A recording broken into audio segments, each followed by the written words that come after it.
Bangladesh infantry রেজিমেন্টের colonel of the regiment হিসেবে দায়িত্ব নিতে পেরে আমি অত্যন্ত গর্বিত। আপনারা সকলে অবগত আছেন, একনিষ্ঠ উদ্যোগের ফলে বিগত কয়েক বছরে বাংলাদেশ ইনফ্যান্ট্রি রেজিমেন্ট তথা বাংলাদেশ সেনাবাহিনীর আধুনিকায়ন ও উন্নয়ন সাধিত হয়েছে।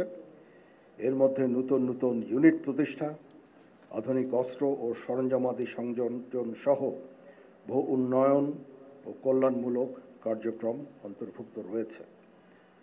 আমি কর্নেল অব দ্য রেজিমেন্ট হিসেবে বাংলাদেশ ইনফ্যান্ট্রি রেজিমেন্টের আভিযানিক সক্ষমতা ও যুদ্ধ উপযুক্ততা বৃদ্ধির চলমান প্রক্রিয়াকে আরও বেগবান করব ইনশাআল্লাহ। যুব উপযোগী ও আধুনিক প্রযুক্তির যে কোনো প্রয়োজনীয় যুদ্ধাস্ত্র এবং সরঞ্জাম যোগান দেওয়ার ব্যাপারে আমি সর্বদা সচেষ্ট থাকব।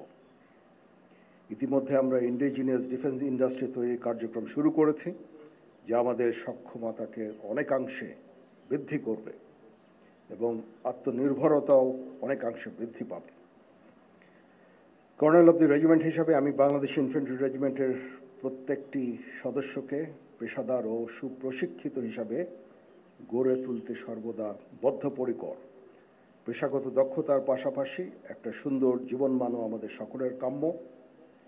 আমি যে কোনো কণ্ডালমুখী কার্যক্রম বাস্তবায়নের জন্য সর্বদা সচেষ্ট থাকব ইনশাআল্লাহ। এই বিষয়ে আমি রেজিমেন্টের সকল সদস্যদের সহযোগিতা কামনা করছি। আমি আশা করব বাংলাদেশ ইনফ্যান্ট্রি রেজিমেন্টের প্রতিটি সদস্য তাদের উপর অর্পিত দায়িত্ব সর্বোচ্চ শৃঙ্খলা এবং পেশাদারিত্বের সাথে পালন করবে। এই রেজিমেন্টের প্রতিটি সদস্য দেশের যে কোনো প্রয়োজনে স্বতঃস্ফূর্তভাবে দায়িত্ব পালন করবে এবং প্রয়োজনে নিজেদের জীবন উৎসর্গ করতে প্রস্তুত থাকবে। পরিশেষে একটি সুন্দর অভিষেক অনুষ্ঠান আয়োজনের জন্য আমি পাপাবীর বাংলাদেশ ইনফ্যান্ট্রি রেজিমেন্টাল সেন্টার সহ সংশ্লিষ্ট সকলকে ধন্যবাদ জানাচ্ছি।